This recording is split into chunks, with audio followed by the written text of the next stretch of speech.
Assalamualaikum warahmatullahi wabarakatuh. Perkenalkan, nama saya Nazran Ismail. Saya dari Universitas UHAMKA, Prodi Pendidikan Agama Islam.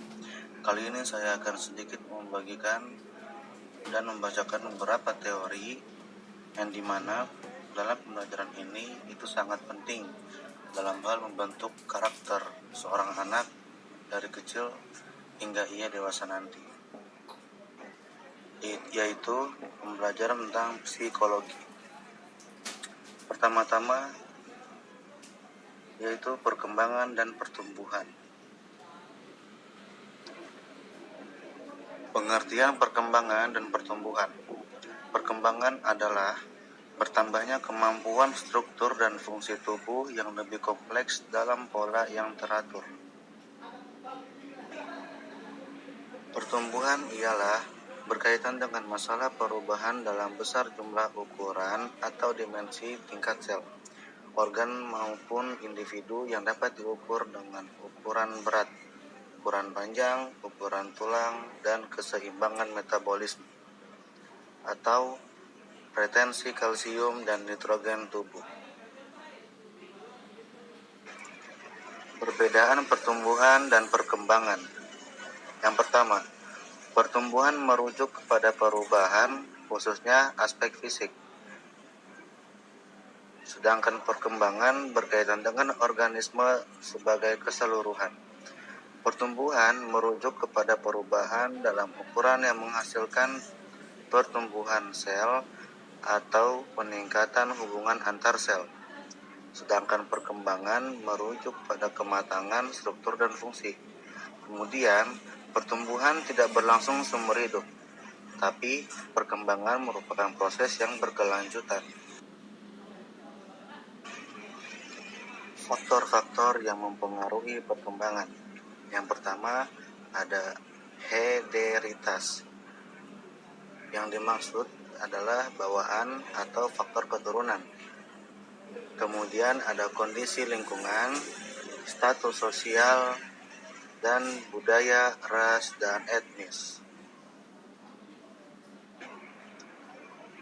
Aspek-aspek perkembangan. Pertama, perkembangan fisik. Yang kedua, perkembangan emosional. Yang ketiga, perkembangan sosial. Yang keempat, perkembangan moral. Yang kelima, perkembangan agama. Yang keenam, perkembangan inteligensi. Yang ketujuh, perkembangan bahasa. Yang kedelapan, perkembangan kepribadian. Hukum dasar dan perkembangan.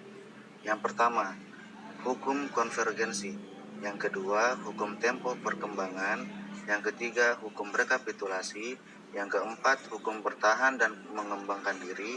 Yang kelima, hukum irama perkembangan. Selanjutnya ada psikologi perkembangan. Lifespan adalah teori tentang perkembangan seseorang melalui tahapan. Ada 8 tahapan perkembangan. Yang pertama, kepercayaan versus tidak kepercayaan, otonomi versus malu dan ragu, inisiatif versus rasa bersalah, upaya versus inferioritas, identitas versus kebingungan, intimasi versus isolasi, generativitas versus stagnasi, integritas versus putus asa. Tahapan lifespan. Perkembangan dalam kandungan, kemudian periode tahapan infansi dari lahir sampai umur 2 bulan. Kemudian ada tahapan bayi, yaitu dari umur 2 minggu sampai umur 2 tahun. Kemudian ada perkembangan kanak-kanak dari umur 2 tahun sampai umur 12 atau 13 tahun. Kemudian ada tahapan perkembangan pubertas dari umur 11 sampai 12 tahun sampai 15 tahun bahkan sampai 16 tahun. Periode remaja dari usia 13 sampai dengan usia 18 tahun. Periode masa awal dari umur 16 tahun sampai umur 40 tahun. Kemudian ada tokoh dan teori psikologi perkembangan. Teori biologikal adalah ilmu yang membahas keterkaitan antara aspek biologis dan aspek psikologis yang khusus berobjek pada manusia. Kemudian ada teori psikoanalisis, yaitu Perilaku manusia dikuasai oleh personalitasnya atau kepribadiannya. Kemudian ada teori psikososial, hubungan timbal balik antar pribadi dan kebudayaan sampai orang tersebut menjadi dewasa. Kemudian ada teori kognitif.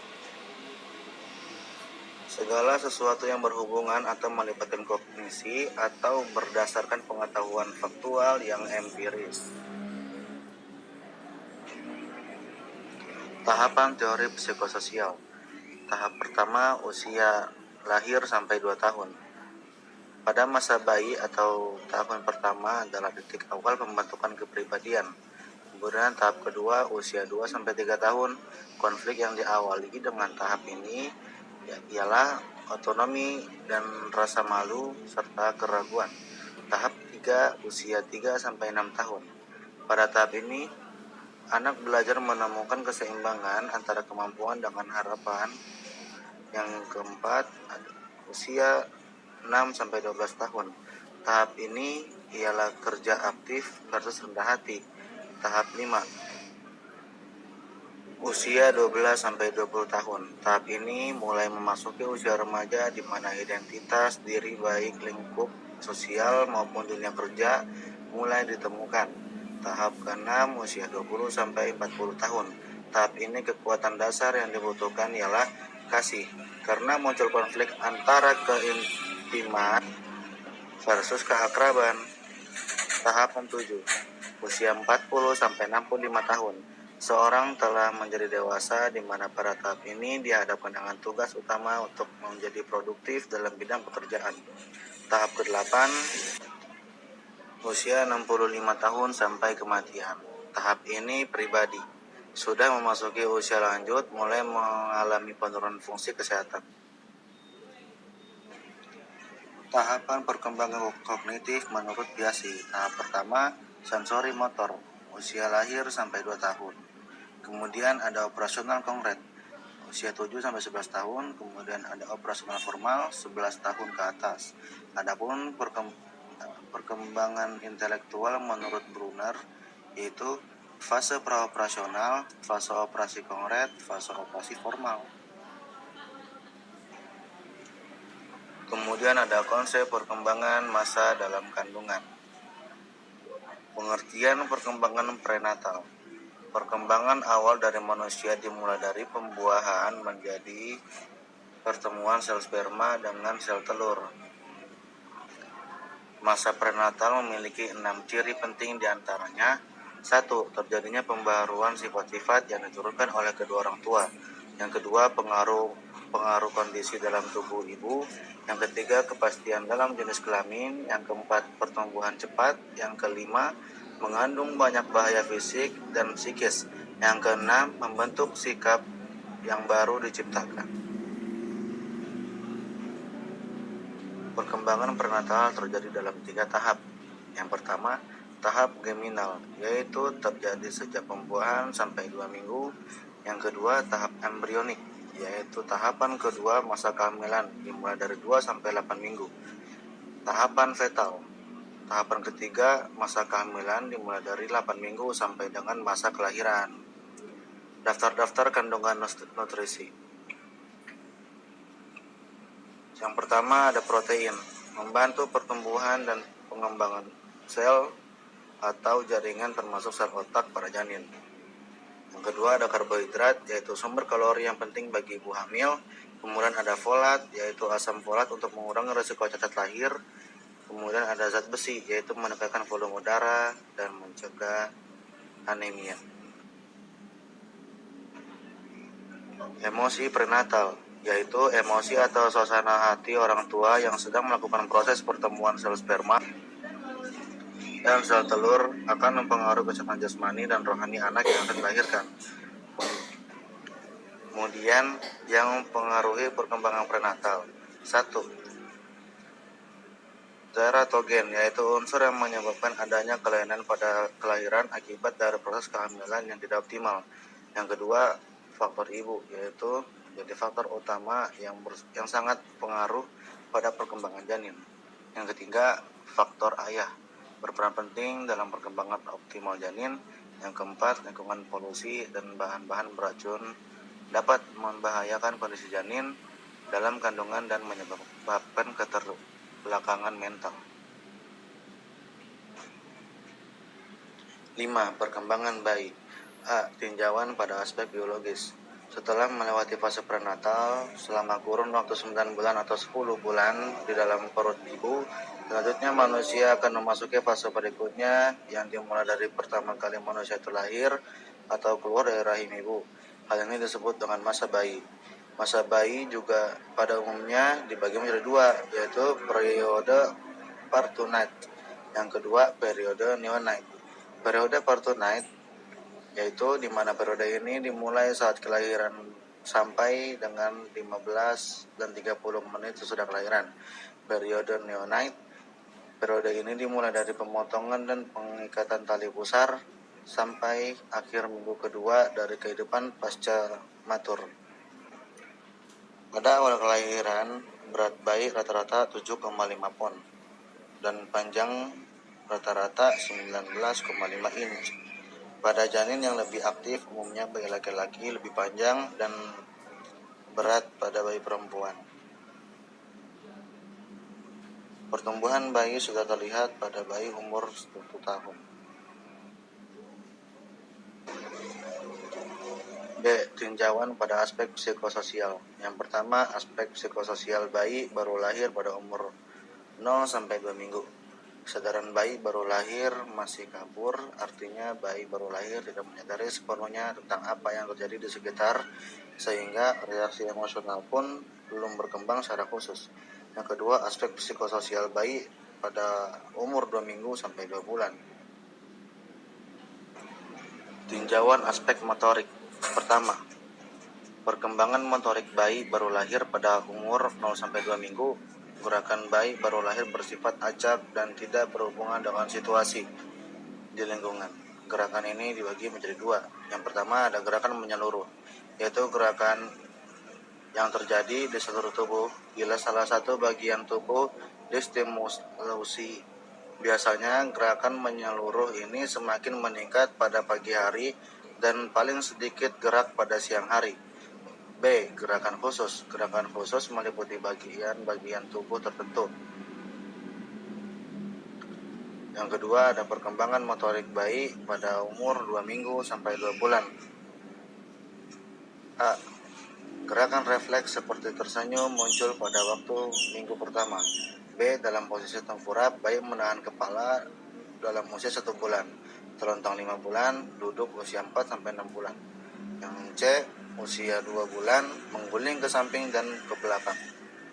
4 bulan, terguling ke samping, dan 6 bulan sepenuhnya. D. Usia 4 bulan bayi, posisi ditarik untuk duduk. 5 bulan dibantu untuk duduk, 7 bulan dibantu duduk, dan duduk tanpa bantuan di usia 9 bulan. Yang E. 3-4 bulan menjauhi jari-jari, serta 8-10 bulan usaha mengambil benda-benda. F. Pada akhir 2 minggu, bayi dapat menendang bayi. Pada 10 bulan mulai berdiri. Usia 11 bulan berdiri dengan bantuan dan berdiri pada bantuan usia 1 tahun dan berjalan tanpa bantuan 13-14 bulan. D. Tinjauan aspek bahasa. Bahasa bayi baru lahir pada 0-2 minggu. Bahasa pada masa ini lebih tepat dikatakan sebagai vokalisasi yang dapat dibagi menjadi 2 faktor. Pertama, menangis pada waktu lahir merupakan gerak refleks yang terjadi ketika udara masuk ke dalam tali suara yang menyebabkan tali suara tergetar. B. Suara eksplosif. Suara eksplosif yaitu bernafas berat. Yang kedua, bahasa bayi pada umur 2 minggu sampai 2 bulan. Komunikasi dapat dilakukan dalam berbagai bentuk, baik bahasa tertulis, lisan, isyarat, tangan, ungkapan, musik, dan sebagainya. E. Tugas yang meliputinya. Pada beberapa bulan pertama dari kelahiran, aspek yang memegang peranan penting bagi bayi adalah sekitar mulut. Tugas perkembangan yang harus dikuasai oleh masa bayi adalah A. Belajar berjalan, B. Belajar makan makanan padat, C. Belajar berbicara, D. Belajar buang air kecil atau besar, E. Belajar mengenal perbedaan jenis kelamin, F. Mencapai kestabilan jasmania fisiologis, G.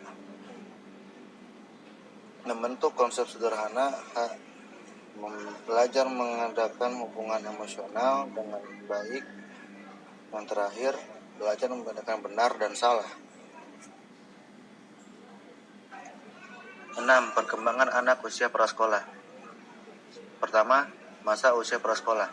Anak usia dini adalah seseorang yang usianya belum memasuki lembaga pendidikan, di mana anak ini dengan usia 4-6 tahun. Kemudian ada perkembangan anak dari segi fisik, kognitif, psikososial, emosional. 1. Tahapan perkembangan sosial emosional anak, yaitu perkembangan tingkah laku pada anak, di mana anak diminta untuk menyesuaikan diri dengan aturan yang berlaku dalam lingkungan masyarakat. Yang kedua, tahapan perkembangan kognitif, yaitu perubahan perilaku yang berawal dari pengendalian dari lingkungan ke perilaku yang dikendalikan oleh diri sendiri. 3. Perkembangan segi fisik, sistem organ yang kompleks dan sangat mengagumkan. Perkembangan fisik individu meliputi 4 aspek. Yang pertama, sistem saraf. Yang kedua, otot-otot yang mempengaruhi perkembangan. Lalu yang ketiga, kelenjar endokrin. Lalu yang terakhir ada struktur fisik. 4. Perkembangan psikososial. Masa anak-anak adalah masa perkembangan dari usia 2 tahun sampai dengan usia 6 tahun. Yang pertama ada pengembangan emosional, kemudian ada pengembangan sosial,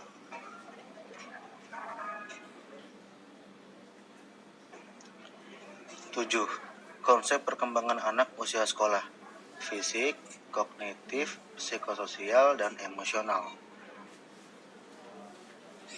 Psikologi pengembangan pada anak usia SD. Yang pertama ada pengertian anak usia sekolah. Anak usia antara 6-12 tahun. Periode ini kadang disebut dengan masa anak pertengahan atau masa laten. Masa ini mempunyai tantangan baru. B. Pertumbuhan fisik. Pertumbuhan selama periode ini rata-rata 3-3,5 kg dan 6 cm atau 2,5 in per tahunnya. Di lingkar kepala hanya tumbuh 2-3 cm selama periode ini. Dan kekuatan otot, koordinasi, dan daya tahan tubuh meningkat secara terus-menerus. C. Perkembangan kognitif. Kemampuan untuk berpikir secara logis untuk saat ini dan bukan yang bersifat abstrak. Tahapan pengembangan kognitif, tahap sensorik motorik dari usia lahir sampai 2 tahun.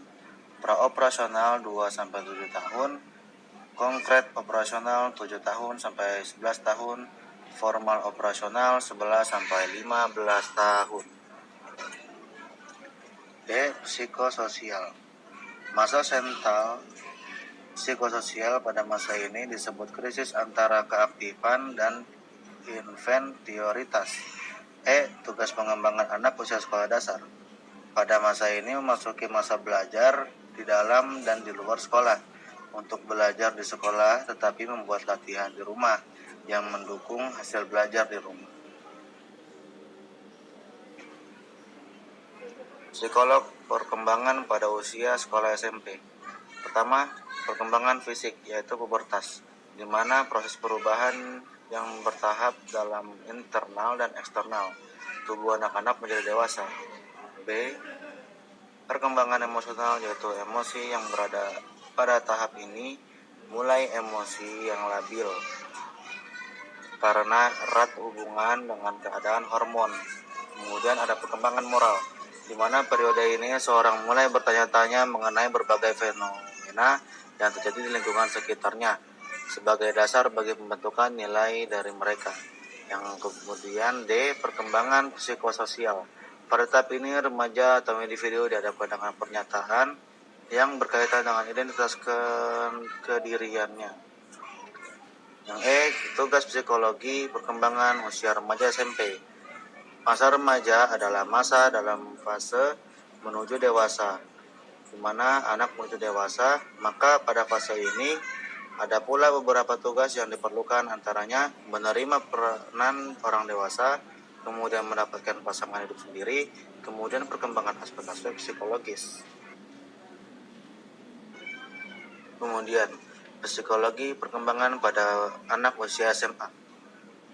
Pertama, perkembangan fisik.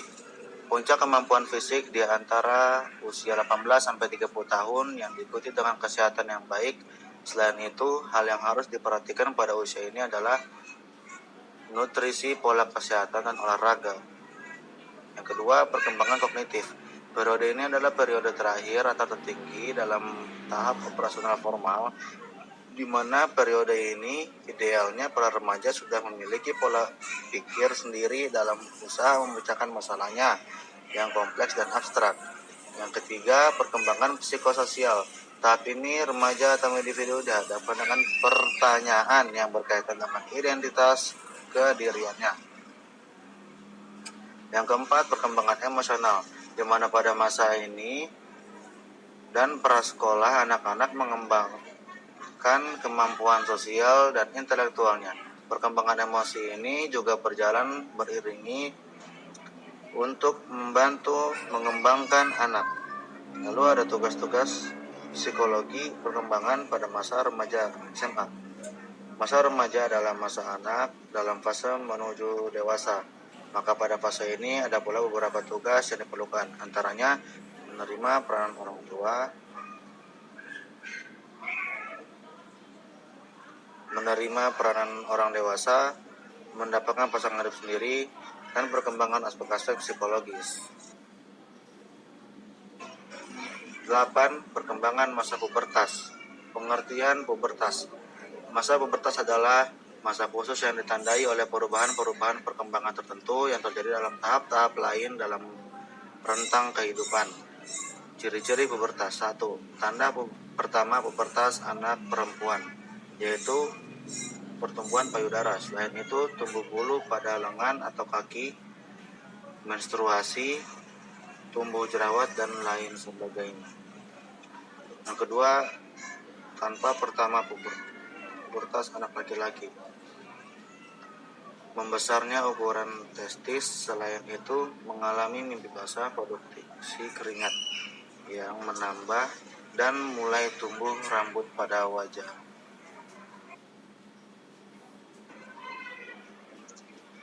Perkembangan dari kognitif, psikososial, bahasa, dan emosional. 1. Fisik, yang meliputi 4 aspek sistem saraf, otot-otot, kelenjar, endokrin, dan struktur fisik. Yang kedua, kognitif, kemampuan untuk berpikir secara abstrak dan logis dan menarik informasi yang tersedia. 3. Psikososial, perkembangan ini adalah fokus terhadap perilaku individu dan sosial. 4. Bahasa, pengembangan ini terdapat 11 periode yang setiap periodenya ini mengalami perkembangan. Yang kelima, emosional. Emosi ini biasanya disebabkan oleh masalah psikologis, dikarenakan oleh orang tua, karena biasanya orang tua hanya memperbolehkan anak melakukan beberapa hal saja. Tugas-tugas pengembangan: mencapai peranan sosial sesuai dengan jenis kelamin, mempersiapkan diri untuk mencapai karir, mempersiapkan diri untuk memasuki masa perkawinan, mengimplikasi kognitif, psikososial, bahasa, emosional. Implikasi perkembangan bahasa: menerapkan diskusi dalam pembelajaran, menghargai setiap pendapat anak. Yang kemudian, implikasi perkembangan emosional: membantu anak untuk mengambil sikap dan memahami perasaan orang lain dengan menggunakan strategi disiplin yang positif. 9. Konsep perkembangan remaja. Pengertian remaja ialah masa peralihan dari masa anak-anak dengan masa dewasa. Masa remaja berlangsung di antara umur 12 tahun sampai dengan 21 tahun. Bagi wanita, Sedangkan bagi laki-laki usia 13 tahun sampai dengan 22 tahun. Lalu ada perubahan sisi fisik, kognitif, psikososial, bahasa intelektual, dan emosional. Ciri-ciri perkembangan fisik remaja. 1. Perubahan fisik pada laki-laki. Mimpi basah, bahu lebar, jakun membesar, dan sebagainya. Yang kedua, pada fisik perempuan. Menstruasi, muncul jerawat, dan sebagainya. Kognitif. Perkembangan kognitif ialah pada tahap ini remaja mulai berinteraksi dengan lingkungan dan semakin luas daripada tahapan anak-anak, di mana remaja mulai berinteraksi dengan teman sebayanya dan bahkan berusaha untuk mendapat interaksi dengan orang dewasa. Psikososial, yaitu perkembangan hubungan sosial pada masa remaja berawal dari lingkungan rumah, kemudian berkembang luas ke lingkungan sekolah, dan berkembang lagi masa teman sebayanya. Kemudian bahasa, perkembangan remaja sebagai berikut. Yang pertama, mengalami kemajuan dan mengalami metafora. Lalu, meningkatkan kemampuan memahami literatur yang rumit dan berbicara dalam kalimat yang mengandung dialog. Intelektual. Pada periode ini remaja berkembang semakin berkualitas dengan bertambahnya kemampuan remaja untuk menganalisis dan memikirkan hal-hal yang abstrak. Kemudian ada emosional.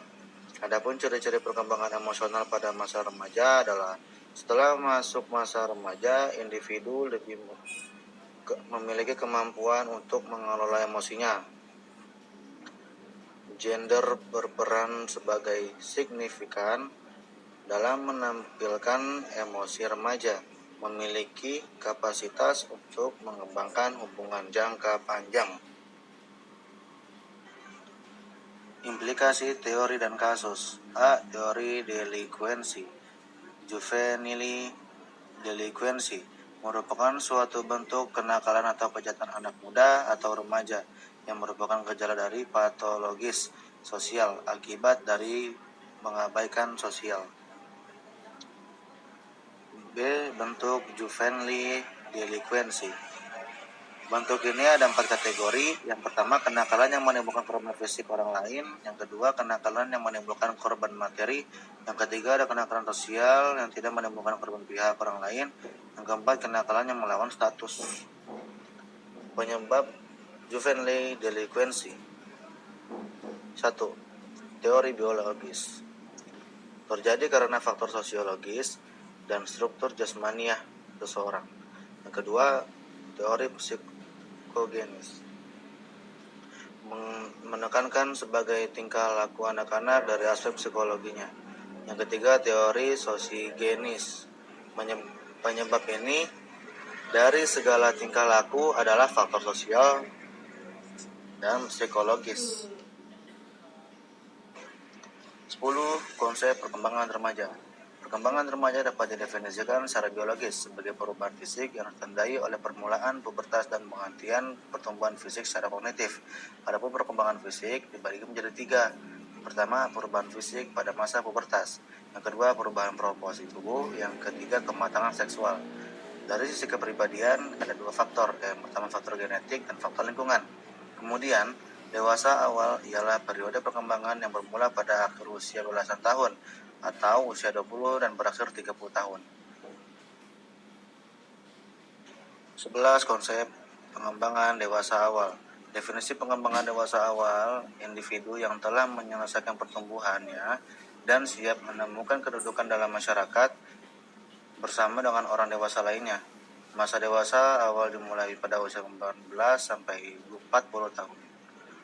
Tugas masa dewasa awal. A. Mendapatkan suatu pekerjaan. B. Mendidik anak. C. Menggabung dalam suatu kelompok sosial. Dan kemudian ada ciri-ciri dewasa awal. Dewasa ini sebagai masa pengaturan. Kemudian masa dewasa dini sebagai usia produktif. Kemudian masa dewasa dini sebagai masa komitmen. Perkembangan fisik masa dewasa awal. Yang pertama, sistem syarat. Yang kedua, otot-otot. Yang ketiga, kelenjar endoktrin. Yang keempat, struktur fisik. Lalu ada pengembangan kognitif. Yang pertama ada pengembangan pemikiran post-formal, kemudian ada perkembangan memori. Yang ketiga ada pengembangan inteligensi. Yang ketiga, lalu ada peranan moral, pendidikan, dan dunia kerja. 12. Konsep perkembangan dewasa akhir. Pengertian dewasa akhir, yaitu masa penutup dalam rentang hidup pada seseorang. Ciri dewasa akhir. Pertama, periode penurunan atau kemunduran. Yang kedua, perbedaan individu dalam efek penuaan. Yang ketiga, adanya stereotip mengenai usia lanjut. Yang keempat, sikap sosial terhadap usia lanjut. Yang kelima, mempunyai status kelompok minoritas.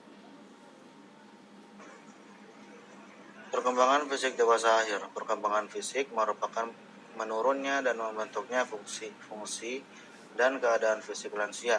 Perubahan fisik ini perubahan yang bisa kita lihat dan rasakan. Banyak perubahan fungsi organ yang semakin menurun dan masa dewasa pada akhir ini. Kemudian ada perkembangan psikis dewasa akhir, yaitu perkembangan intelektual. Yang kedua, perkembangan emosional. Ketiga, perkembangan spiritual. Keempat, perkembangan minat. Kelima, perkembangan kepribadian. Keenam, perkembangan kognitif. 13. Konsep perkembangan usia lanjut. Tugas perkembangan pada usia lanjut di mana orang tua adalah periode penutup dalam rentang hidup seorang telah beranjak jauh dari periode dahulu yang lebih menyenangkan atau beranjak pada waktu yang lebih bermanfaat. Yang kedua, penyusunan diri pada perubahan fisik, yaitu sistem saraf, sistem sensoris, sistem pernapasan, dan sistem imun. Kemudian ada pengaruh umum dari perubahan keagamaan selama lansia. Yang pertama, toleransi agama, keyakinan agama, dan ibadah keagamaan. 14. Psikologi manula. 1. Teori psikososial. Teori ini menerangkan bahwa semakin menua tingkat usia seseorang, maka semakin sering pula seseorang memperhatikan kehidupannya daripada isu yang terjadi di lingkungannya. Yang kedua, perubahan psikososial. Merasa pensiun, mengalami gangguan panca indera, merasakan penyakit kronis, dan lain sebagainya. Lalu, kepribadian manula. Pada umumnya, seseorang yang telah memasuki masa lansia, maka ia akan mengalami penurunan fungsi kognitif dan psikomotor. Dengan adanya penurunan keduanya, lansia juga mengalami perubahan aspek psikososial yang berkaitan dengan kepribadian lansia. Lalu, adapun perubahannya dibagi menjadi 5. Pertama, tipe kepribadian konstruktif. Yang kedua, tipe kepribadian mandiri. Yang ketiga, tipe kepribadian tergantung. Yang keempat, tipe kepribadian bermusuhan. Kelima, tipe kepribadian kritik diri. Sekian dari saya. Terima kasih. Assalamualaikum warahmatullahi wabarakatuh.